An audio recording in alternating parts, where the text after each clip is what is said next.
है स्टूडेंट्स, मैं बिट्टू यादव, आप देख रहे हैं स्टडी हाउस इटावा चैनल। आज हम नया टॉपिक्स कराने जा रहे हैं, साधारण ब्याज, सिंपल इंटरेस्ट। आज इसका बेसिक है, कुछ बेसिक कॉन्सेप्ट रखते देखते क्या होता है इसमें। जैसे साधारण ब्याज सभी जानते हैं, साधारण ब्याज क्या होता है। सबसे पहले हम ये जानेंगे साधारण ब्याज SI। मान लिया हमने कोई वस्तु ली, एक वस्तु हमने कोई वस्तु है, एक वस्तु या कोई मतलब किसी से हमने रुपया लिया, ठीक है, रुपया लिया, क्या लिया, रुपये। कोई वस्तु ले रहे हैं या कोई वस्तु ले रहे या कोई रुपये ले रहे हैं, तो हम क्या करते हैं, देखो सबसे पहले जिससे हम रुपये ले रहे हैं तो हम उसे एक निर्धारित रेट रख देते हैं कि भाई इतने % का हमें क्या चाहिए, 2% का या 3% का, वार्षिक या छमाही या सालाना, जो भी बोलते हैं, 2% 3%। तो हमारा भाई क्या कहलाता है, साधारण ब्याज कहलाता है। जैसे हमने 1000 रुपया लिया किसी से, क्या लिया, 1000 रुपया लिया, कितना, 1000 रुपये मूलधन है हमारा, क्या, 1000 रुपये, ठीक। 1000 रुपये हमने लिया और हमने ये बोल दिया उनसे 1000 रुपये तो ले रहे हैं, पर 5% पर 2 साल के लिए, 5% पर 2 साल के लिए। तब देखो 5% ले रहे हैं 2 साल के लिए, तो हम क्या करते हैं, हम सीधा हम निकालते हैं 1000 गुणे 5 गुणे 2/100 कर दिए। तो हम ये सॉल्व कर लिए तो हमारा कितना निकले, 100 निकल के आ जाता है, कितना, 100, ठीक। हमने उस व्यक्ति से क्या किया, हमने 1000 रुपये लिया, 1000 रुपये क्या लिया, 5% पर 2 साल के लिए, तो हमें 100 रुपये और देना पड़ेगा। तो उसे टोटल हमें कितना देना पड़ेगा, 1100 रुपये। कितना देना पड़ेगा, 1100 रुपये। तो वही हम कहना चाह रहे हैं, अगर कोई व्यक्ति रुपये ले रहा है हमसे या कोई वस्तु ले रहा है, क्या कुछ भी लेता है, तो उसे हम एक निर्धारित रेट रखते हैं, रेट पर प्रतिशत, क्या रखते हैं, प्रतिशत, और एक टाइम रखते हैं 2 साल का, 1 साल का, 6 महीने का। तो वो हमारा क्या कहलाता है, वही हमारा जो ये आया 100 रुपये, ये हमारा क्या हो गया, साधारण ब्याज हो गया। तो साधारण ब्याज कितना हुआ, 100 रुपये। जो 1000 रुपये लिए थे भैया, उसे हमें कितने देने पड़ेंगे, 1100 रुपये। 100 उसमें ऐड कर देंगे, तो प्रति 2 वर्ष में उसे हम 100 रुपये देंगे, तो हमारा कितना हो जाएगा, 1100 रुपये हो जाएगा। कितना हो जाएगा, 1100 रुपये हो जाएगा। तो बस यही देखेंगे, साधारण ब्याज हम समझते हैं, बेसिक कॉन्सेप्ट चलेगा आज। तो साधारण ब्याज का मीन्स ये होता है कि जब कोई वस्तु ले रहा है या खरीद रहा है या कुछ भी करता हो, तो उसे हम एक ब्याज देते, एक पर रेट रखते। जैसे 5% में हम वस्तु खरीद के लाए या उसे हमने 5% पर दिया, तो हमने क्या किया, एक व्यक्ति से हमने 1000 रुपये लिए, क्या लिए, 1000 रुपया। अब उसने ये कह दिया कि सर हमें 5% चाहिए तुमसे रेट, और 2 साल के लिए चाहिए वो भी। तो हम श्योर है, तो हम क्या करेंगे, तो उसे हम 100 रुपये बढ़ा के हमेशा 2 साल में क्या देंगे, 1000 के 1100 रुपये देंगे। क्या देंगे, 1100। तो हमारा ये क्या होता है, साधारण ब्याज। अब जैसे पहली हेडिंग से इसमें अगर देखें, तो सबसे पहले हमने इसे बोला था मूलधन, मूलधन। उसके बाद हमने बोला था रेट, दर। उसके बाद हमने बोला था समय। उसे जरूर जान ले मूलधन क्या होता है। जैसे अगर मूलधन पूछता है कोई व्यक्ति, क्या होता है मूलधन, तो मूलधन अगर हम जानेंगे तो मूलधन जैसे उधार ली गई धनराशि क्या कहलाती है, मूलधन कहलाती है। किसी व्यक्ति से हमने क्या लिया, 1000 रुपये अधिक लिया, क्या लिया, 1000 रुपये हमने उधार लिया, तो उधार जो ली गई राशि वो हमारी क्या कहलाती है, मूलधन।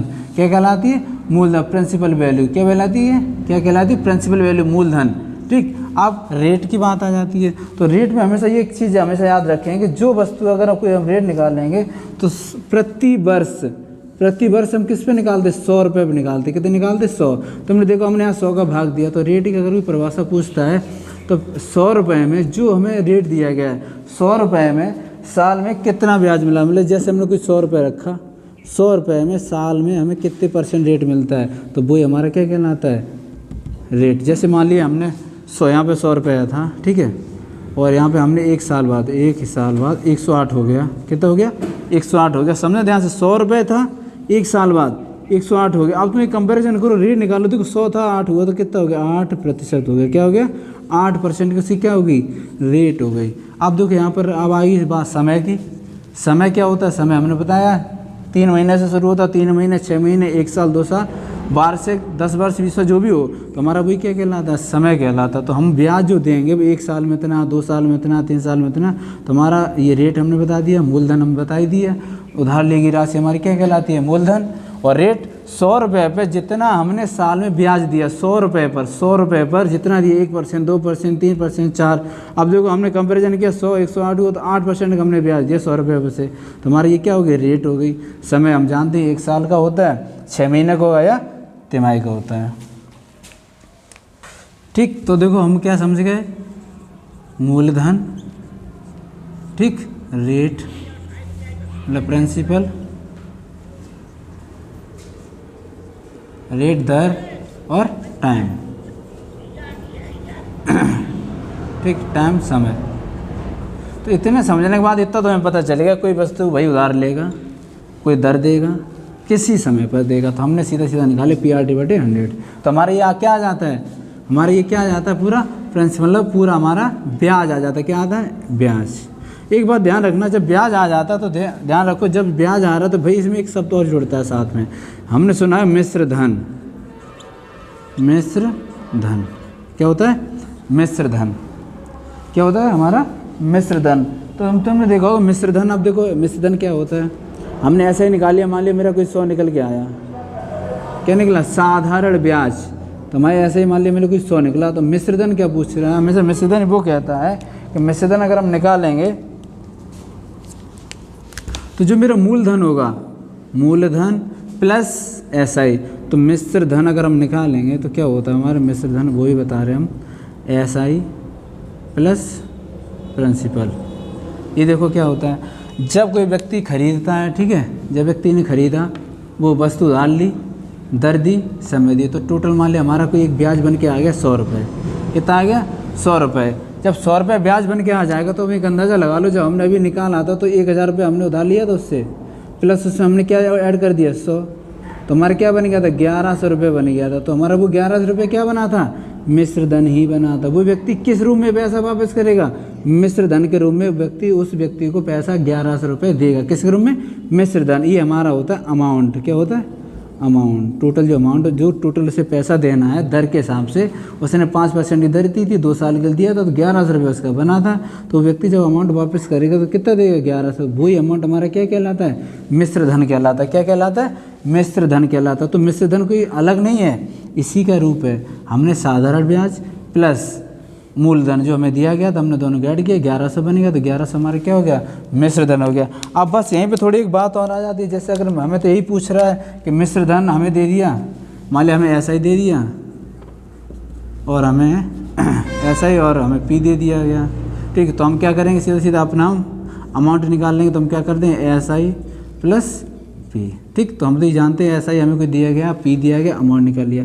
अब जब हमें अगर SI न दे यहाँ पर, ठीक है, और हमें अमाउंट दे दे, ठीक, हमें प्रिंसिपल वैल्यू दे दी और टोटल अमाउंट दे दिया, तो हम यहाँ से ब्याज निकालेंगे। तो ब्याज हमारा निकलेगा। तो हम ब्याज के लिए हम क्या करेंगे, ब्याज इक्वल टू क्या करते हैं, देखो हमने क्या बताया था, मिश्र धन बराबर SI प्लस P। जब ये निकालेंगे तो हम क्या करेंगे, P माइनस जो हमारा अमाउंट होता है। तो हम अगर ब्याज निकालना चाहेंगे तो हमारा क्या हो जाएगा, प्रिंसिपल मान लें मूलधन, मूलधन माइनस मिश्र धन, क्या हो जाएगा, मिश्र धन। अब मिश्र धन देखो वो डिपेंड वैल्यू भी करेगा, कितना देगा, लोअर देगा। उससे याद रखना मूलधन हमेशा, अगर जैसे मुझे कोई ब्याज पूछ रहा है तो याद रखना मूलधन ज़्यादा देगा, मिश्र धन कम देगा। क्योंकि अगर यहाँ से देखो ऐसा ही निकालो तो मिश्र धन को इधर ले जाएंगे, माइनस करेंगे तो हमारा मिश्र धन आ जाएगा। तो वो हम जो कहना चाह रहे हैं ये कि जैसे अगर मुझे ब्याज निकालने को बोल दिया जाए और मुझे अगर मूलधन दे रहा है और हमें मिश्र धन दे रहा है, तो हम क्या कर लेंगे, दोनों को माइनस कर देंगे, तो हम क्या निकाल लेंगे, ब्याज निकाल लेंगे। क्या निकालेंगे, ब्याज आसानी से निकाल सकते हैं। जैसे देखो अभी हमने बताया था 1 साल के लिए, 2 साल के लिए, 3 साल के लिए। तो ये तो नॉर्मली होता है कि जैसे 1 ईयर दे रहा है तो हम सीधा सीधा रख लेंगे। अगर वहीं उसने ये कह दिया कि मुझे 6 महीने के लिए चाहिए, कितने के लिए, 6 महीने, तो इसमें कुछ नोटिक पॉइंट है वो लिख लेना। देखो हम लिखने जा रहे हैं, यदि ब्याज 6 महीने, यदि ब्याज 6 महीने में देना हो, 6 महीने में ब्याज अगर देना हो तो आधा तथा समय का 2 गुना समय का दोगुना करते हैं, समय का दोगुना करते हैं। ये भी देखो समझो, बहुत अच्छा पॉइंट है। यदि ब्याज, अभी देखो हम 1 साल 2 साल का सीधा निकालते थे, यदि ब्याज हमें 6 महीने में देना हो, 6 महीने में ब्याज देना हो, तो जो आधा ब्याज, जो ब्याज दिया गया, जैसे मान ली 5% का ब्याज है मेरा, मान ले रहे हमारा ब्याज टोटल आ गया 100 रुपये आ गया, कितना आ गया 100 रुपये आ गया, ठीक। तो ब्याज हम क्या करेंगे, आधा करेंगे, ब्याज क्या करेंगे आधा, तो आधा हम इसे करेंगे तो 50 हो जाएगा। समय का हम क्या कर देंगे, दोगुना कर देंगे, तो टोटल हमारा कितना हो जाएगा 100 हो जाएगा। बस हम समझाना ये चाह रहे हैं, अगर कोई व्यक्ति ब्याज तुम्हें 6 महीने में ले रहा है तो हम जो ब्याज दिया है उसका आधा कर दो, समय का दोगुना करते हैं, समय का हमेशा दोगुना, क्योंकि देखो ध्यान से 6 + 6 = 12 और 1 साल का निकालेंगे तो हमें दोगुना करना पड़ेगा, क्योंकि हमेशा ब्याज जो भी चलता है तो प्रतिवर्ष या वर्ष से आगे चलता है। तो हम अगर देखो यहाँ पर 6 महीने दे रहा है, 1 महीना 6 महीने कम दे रहा है, तो हम क्या कर देंगे यहाँ पर दोगुना करेंगे। बस यही कहना चाह रहे हैं कि समय का हमेशा दो याद रखना। अगर कोई ब्याज हमें दे रहा है या तो कोई ब्याज हमें देता है, ब्याज दे रहा है, तो वो जो ब्याज दिया गया उसका हम क्या करेंगे, आधा करेंगे। क्या करेंगे, आधा करने के बाद जो समय दिया गया है, समय को क्या कर देंगे, दोगुना कर देंगे। तो समय जैसे मान लीजिए 4 वर्ष, 4 मान लीजिए जैसे 6 महीने दिया गया, तो 6 महीने का दोगुना करेंगे तो क्या हो जाएगा, 12 महीने हो जाएगा। तो हमारा टोटल ब्याज निकल के आ जाएगा, टोटल हम जो लेना चाह रहे थे हमारी अमाउंट वैल्यू, वो टोटल कंप्लीट आ जाएगी, ठीक। तो बस यही समझाना चाह रहे थे। जैसे अगर कोई 6 महीने का दे रहा है तो हम क्या करेंगे, आधा ब्याज, और समय का हम क्या कर देंगे, समय दोगुना कर देंगे। अब यहीं पर अगर हम ये बोल दें 3 महीने दे दें, 3 महीने, ठीक। अगर हमें यहाँ समय का 3 महीने दे दे तो हम क्या करेंगे, समय का 3 महीने दे तो यहाँ पे आधा किया तो यहाँ पे क्या हो जाएगा, 1/4, 4 आधा किया तो यहाँ पे 1/4 चौथा ही भाग हो जाएगा। और समय का कितना हो जाएगा, 3 गुना, कितना हो जाएगा, समय का कितना हो जाएगा, समय का 3 × 12 4 गुना,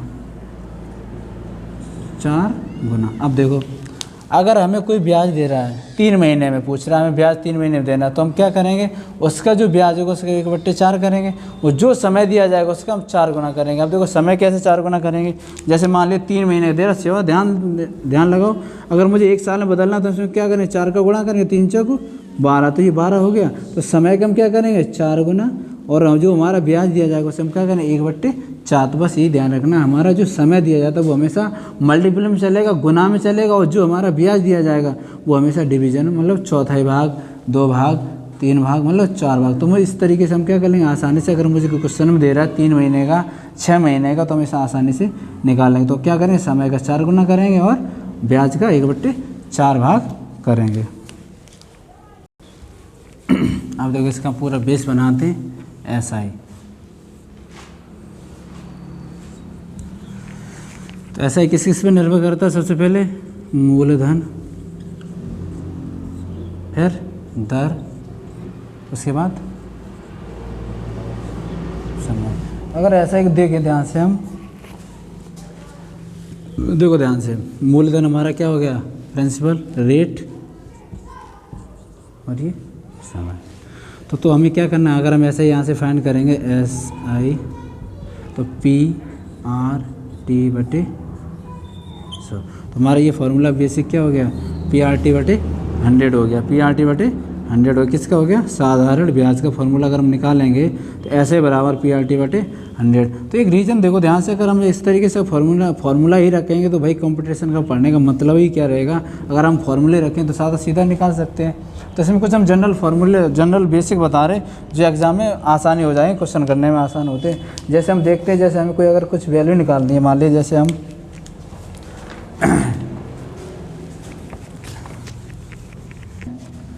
कोई वस्तु हमने ली, मान लिया 100, क्या ली, 100 रुपये की वस्तु है, 100 रुपये की कोई एक वस्तु है, एक वस्तु है, 100 रुपये की क्या है, वस्तु है, 100 रुपये की एक वस्तु है। साल में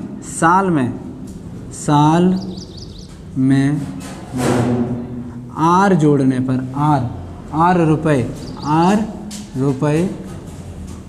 जोड़ने पर, R रुपये कोई वस्तु है, 100 रुपये की वस्तु है, 100 रुपये की एक वस्तु, साल में R रुपये जोड़ने पर उसे ब्याज मिलता है, कहने का मतलब समझ लो। तो हम ये कहना चाह रहे हैं कि कोई वस्तु है 100 रुपये की, एक वस्तु है, साल में 8 रुपये जोड़ने पर उसे क्या ब्याज, मतलब कोई 100 रुपये वस्तु हम लेके आए, साल में हमने 8 रुपये उसमें जोड़ दिए, जब साल में 8 रुपये जोड़ देंगे तो उसमें भाई ब्याज क्या मिलेगा, तो वो पूछ रहा है। देखो सबसे पहले हम प्रोसेस ये रखेंगे कि वो क्वेश्चन में पूछ क्या रहा है। तो देखो हमारे कितने रुपये थे 100, उसने 8 रुपये जोड़ दिए, क्या जोड़े 8 रुपये, तो कितने साल में, साल तो 1 ईयर मान ले रहे, क्या दे रहे 1 ईयर, ठीक। एक साल में उसने क्या किया 100 रुपये, 100 रुपये एक साल में आर जोड़ दिए, 100 रुपये जो थे टोटल उसमें उसने किया कि एक साल में आर जोड़ दिए, जोड़ दिए। तो वो ये कहना चाह रहा है कि कोई व्यक्ति 100 रुपये वस्तु खरीद रहा है, तो जब वो क्या ध्यान से समझो, जब खरीद वस्तु को भाई लिया उसने, कोई वस्तु थी उसमें आर जोड़े, 8 रुपये जोड़े, तो उसे ब्याज पूछ रहा है। तो हम यहाँ से निकालना चाहें, अगर हम देखो आर जोड़ रहा है 1 रुपया, अगर हम यहाँ से निकालना चाहें, क्या निकालना चाहें आर, अगर यहाँ से 1 रुपया अगर हम निकालना चाहें 1 रुपये, तो हम क्या करेंगे, देखो ध्यान से, तो हमारा क्या हो जाएगा R/100 हो जाएगा। देखो ध्यान से फिर समझो एक बार, कितने में, 1 साल में क्या हो जाएगा R/100, कैसे हो जाएगा, देखो 100 रुपये थे उसके पास, 1 साल में उसने आर जोड़े, 100 रुपये में आर जोड़े, तो अगर वहाँ से आर जोड़ रहा है तो आर का जब 1 रुपये निकालें तो श्योर है हमारा 100 का यहाँ क्या हो जाएगा डिवाइड। तो हमने तुम्हें एक बात बताई थी, याद रखना, आर प्रतिशत, रेट आ गया, रेट क्या होता है 1/100, जो भी हमारा दिया जाता है, जैसे 5% दिया तो 5 क्या कर देते हैं हम 100 करते हैं। तो हम जब भी कोई साधारण ब्याज या कोई चक्रवृद्धि ब्याज कुछ भी निकालें तो हम क्या करते हैं 100 का भाग देते हैं, वही हम समझाने का प्रयास कर रहे हैं। अगर कोई व्यक्ति 100 रुपये थे उसके पास, 8 रुपये उसने जोड़ दिए, तो हमने दोनों का डिफरेंस लिया और हमने यहाँ से आर निकाल दिया, तो 1 साल में R/100 क्या हो गया 100 हो गया, क्या हो गया R/100 हो गया, क्या हो गया 1 रुपये में ब्याज। अब यहाँ से पूछो तो 1 रुपये में ब्याज की दर हमारी क्या आ जाएगी R/100 हो जाएगी, 1 रुपये में ब्याज की दर क्या आ जाएगी R/100 हो जाएगी। तो बस हम यही समझाना चाह रहे हैं, अगर वो व्यक्ति 1 रुपये का निकालना चाह रहा है, हमें पीछे समझाया था 100 था 108 हुआ, तो 60% का उसका क्या निकल के आएगा, रेट आ गया, क्या निकल के आएगा रेट 1 रुपये पर। तो हमने 1 रुपये यहाँ से रेट निकाला तो हमारे R/100 आ गया, 1 साल का क्या आ गया ब्याज आ गया, क्या आ गया ब्याज आ गया। अब यहीं पे अगर ये पूछ दिया जाए उसने, अभी तो मेरे पास आर था, ठीक है, अब इसमें हम प्रिंसिपल वैल्यू और जोड़ते हैं, मूलधन साथ में जोड़ते हैं, पी और आर अगर हम कर देते हैं तब हम 1 साल में निकालेंगे। तो 1 ईयर हम अगर निकालना चाहें तो जब हमें प्रिंसिपल अगर हमें दे दे साथ में, प्रिंसिपल अगर हमें साथ में दे रहा है मूलधन, तब क्या करें, तो PR/, क्या हो जाएगा 100 हो जाएगा, PR/, क्या हो जाएगा हमारा PR/100 हो जाएगा। तो बस यही हम कहना चाह रहे हैं कि देखो रेट 1 रुपये का निकाला तो हमारा R/100 हो गया, अगर उसमें मूलधन और जोड़ दो साथ में तो PR/100 हो जाएगा, ठीक। अगर ये हम टाइम और ऐड कर दे रहे इसमें साथ में PRT, तो हमारा क्या हो जाएगा PRT/100, तो हमारा क्या ब्याज बन के आ गया, एक ब्याज हमारा ये हो गया, एक ब्याज हमारा ये हो गया, तो हमारे ब्याज आ गए, ब्याज आ गए PRT/100। सब किस किस में आए, एक साल में आए, कितने में। अब देख लो बेसिक तरीका समझने का प्रयास करो, 100 रुपये था, 100 रुपये में आर हमने जोड़े, आर हमने रुपये जोड़ दिए, तो आर रुपये हम जब जोड़ रहे तो 1 रुपया का निकालें तो R/100 हुआ। उसी समय हमने क्या किया, उसमें प्रिंसिपल वैल्यू हमने और कोई रख ली, मूलधन कोई और ले लिया, तो PR का निकाला तो PR/100 हो गया। फिर हमने समय ले लिया साथ में, तो PRT/100 होगा। तो हमारा ऐसे क्या, यही फार्मूला हमारा क्या होता है, ये फार्मूला हमारा किसका हो जाएगा, SI हो जाएगा, क्या हो जाएगा SI। तो SI बराबर PRT/100। तो यही हम बस यही बेसिक बताना चाह रहे हैं, अगर कोई व्यक्ति कोई वस्तु किसी भी समय पर कितनी भी रेट पर उधार लेना चाह रहा है तो उसे आसानी से इन तरीक़ों से आसानी से हल कर सकते हैं। अब देखो फॉर्मेशन रखना चाहो, फार्मूला रखना चाहो, वो तुम्हारे पर डिपेंड करता है कैसे करोगे। तो हमने बता दिया, एक बेसिक बता दिया, 1 रुपये से, फिर हमने मूलधन और साथ में हमने रुपए ले लिए, उसके बाद हमने समय भी ले लिया, और इसमें तीनों चीज़ हमारी आ गई। देखो दर भी, ब्याज भी आ गए, सारे हमने ब्याज निकाले। अगर तुम्हें एक कोई पूछता है, इस तरीके से हम आसानी से फाइंड कर सकते हैं। तो हम समझ गए, बहुत होशियार हो गए हम लोग। SI हमने निकाल लिया PRT/100। अब देखो ऐसे बराबर PRT/100 हम ब्याज निकालना समझ गए। तो हम ब्याज किस तरीके से निकालते हैं, तो हमने बताया कोई मूलधन होता है, कोई रेट होता है, कोई टाइम होता है, 100 का भाग देंगे तो हमारा क्या निकला है, साधारण ब्याज आ जाएगा। अब एक यहाँ सोचने वाली बात है, जो हमने अमाउंट निकलवाया था, अमाउंट हमारा क्या होता है SI + P। अब देखो यहाँ से अगर अमाउंट मिश्रधन तो हमारा P + SI क्या था PRT/100 तो ए बराबर अगर हम निकालना चाहें यहाँ से पी कॉमन ले लो तो 1 + RT बटे 100। ठीक, 1 + RT बटे 100, 1 + RT बटे 100। देखो ये हमने क्यों बताया ये भी बता दे। कई ऐसे शिक्षकगण होते, कई ऐसे टीचर्स उन्होंने इन क्वेश्चनों को बहुत सही माना, पर हमारे हिसाब से क्वेश्चंस बिल्कुल गलत है। फॉर्मूले से अगर ये देखना चाहो तो बिल्कुल गलत, क्योंकि हमें देखो प्रिंसिपल वैल्यू तो हम रख रहे हैं, पर हम ये कोई प्रोसेस हमारे लिए सूटेबल नहीं है कि हमें देखो दर और समय से अगर हम निकालना चाहें तो हम नहीं निकाल सकते। तो ये अगर सूत्र पूछा जाए तो ये सूत्र बिल्कुल सूत्र सही नहीं है। अब हम ये नहीं है क्यों, ये भी हम बताते हैं, क्योंकि इसका कोई फॉर्मेशन हमारी बुकों में या हमारे जो मैथमेटिशियंस रहे, जो भी हमारे गणितज्ञ रहे जो लोग, उन लोगों ने अभी तक इसका कोई डिफाइन नहीं दिया। पर जो नए नए कोचिंग्स, नए नए संस्थाएं चले, उन लोगों ने अपनी ट्रिक्स बनाने के लिए, अपने सॉल्यूशन बनाने के लिए नए नए ट्रिक्स को फॉर्मेशन कर दिया और ये फार्मूला बना दिया। तो तुम लोग ध्यान रखना, अगर एग्जाम में क्वेश्चन में MCQ में अगर क्वेश्चन पूछ दिया जाए इस तरीके का, तो हमेशा क्या करके आओगे, गलत करके आओगे। क्या करके आओगे, गलत करने का प्रोसेस क्या होगा। तो देखो ये बेसिक कॉन्सेप्ट है, कोई खास कोई देखा जाए कोई लिखे थे वो नहीं है, बेसिक है। बेसिक हम लोग अपने जनरली जैसे मान लो कोई हम एडिशंस कर रहे हैं, कोई घटाना कर रहे हैं, जोड़ घटा गुणा भाग कोई भी कर रहे हैं, तो हम लोग मान लेते कि हमने चलो मान ले रहे 10 कोई वस्तु मान ली 10 की थी, उसके बाद उसके 50 थी, तो मान लिया लिख दिया। तो ये बेसिक कॉन्सेप्ट हो गया हमारा, क्या हो गया, बेसिक कॉन्सेप्ट। बेसिक कॉन्सेप्ट वही तभी अच्छी तरीके से शो करेगा जब वो अच्छी तरीके से अपने फॉर्मेशन में होगा। क्या होगा, फॉर्म में होगा। तो अगर इसका हम कोई रूप देखना चाहें तो हमारा कोई इसका रूप नहीं, पर ये बेसिक है, बेसिक हम रख सकते हैं, पर इसका कोई सूत्र ये नहीं है, लिखते में कोई सूत्र नहीं है। ठीक, तो हमने ये इस तरीके से हमने बताया था, ये बेसिक कॉन्सेप्ट होगा। अब देखो हम फॉर्मेशन थोड़ा और कुछ नया कर रहे हैं, उसमें देखो ध्यान से देखो SI बराबर PRT हमने साधारण ब्याज निकाल लिया, SI बराबर PRT बटे 100। अब देखो एक एक करके हम क्या कर रहे हैं, हम ये फॉर्मूला का फॉर्मेशन कर रहे हैं। जैसे अभी तो देखो हम जानते हैं, देखो साधारण ब्याज वाले हम बन चुके हैं, हमने निकाले PRT बटे 100। अगर मुझे जैसे अगर कोई वैल्यू में कहीं क्वेश्चन में दे दे, हमें SI दे दिया गया है, ठीक, R दे दिया गया है, टाइम दे दिया गया है हमें, अब हमारा रह क्या गया P। तो मुझे P निकालने के लिए हम क्या करेंगे, SI × 100 बटे RT। तो एक फॉर्मूला हमारा क्या हो गया, मूलधन के लिए हमारा हो गया। ठीक, उसके बाद हमें ये दे दिया है, उसके बाद उसने P भी दे रखा है, वो हमें यहाँ से क्या निकालना है, R निकालना है। तो हम R निकालेंगे यहाँ से, जब R निकालेंगे तो हमारे क्या हो गया, SI 100 बटे PT। ठीक, तो हमारी ये प्रति रेट के लिए हो गया। उसके बाद आगे आ जाओ। अब देखो हमारे पास यहाँ पर देखो उसने क्या किया था, अब हम T को यहाँ से निगलेक्ट करेंगे तो हम R को वहीं रख लेते हैं और T निकालना है हमें। तो जब हम T निकालेंगे तो T बराबर हम क्या कर लेंगे, SI बटे P।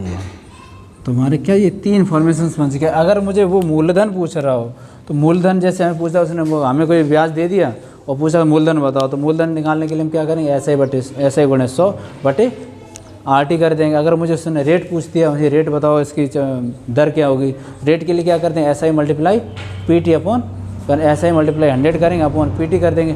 इसी तरीके से अगर हम निकालेंगे T, तो SI × 100 बटे PR। तो हमारी 3 फॉर्मेशन है। अगर मुझे उस समय वो पूछ के देता है, अगर मुझे प्रिंसिपल निकालना है, R निकालना है, T निकालना है, इस तरीके से फॉर्मेशन सूत्र का आसानी से कर सकते हैं। चलिए क्वेश्चंस कराते, देखते ध्यान से कैसा होता है, कैसे क्वेश्चन आते हैं। R और T, P मान लिया मेरा कोई मूलधन 12,000 दिया, क्या दिया गया, 12,000 रुपये, और हमें समय दिया गया 1 साल का, 1 साल का समय दिया गया है। अब उसने ये कहा है कि R हमें निकालना है, और यहाँ पे साधारण ब्याज SI बराबर कितना दिया, 900 दिया गया। क्या दिया गया, 900 दिया गया। क्या दिया गया हमें, 900।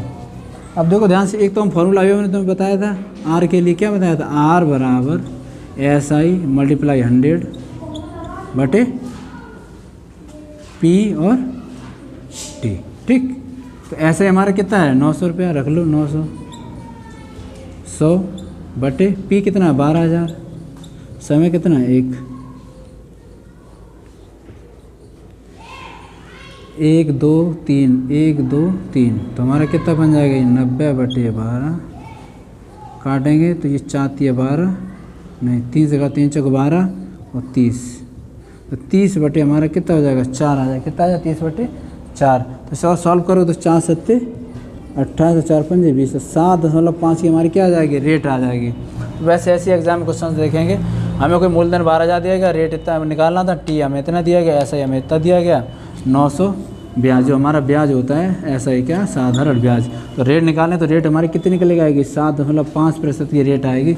उस पर उसे 900 रुपये का ब्याज मिलेगा और 1200 रुपये उसका मूलधन होगा और समय 1 साल होगा। तो हमने ऐसे ही मल्टीप्लाई 100 सॉल्व किया तो हमारा 30/4 और अब 7.5% की क्या होगी, उसे दर हो गई। तो हम क्वेश्चनों को लगभग इस तरीके से करेंगे। हम क्वेश्चन आज बेसिक बताया, क्वेश्चन नहीं बताया, लगभग बेसिक था आज। इसका फॉर्मेशन 1-2 क्लास और रहेंगी जो इसमें सूत्रों का निगमन किया जाएगा, बताया जाएगा। उसके बाद आसानी से सॉल्व करें और हल करते रहें, पढ़ते रहें।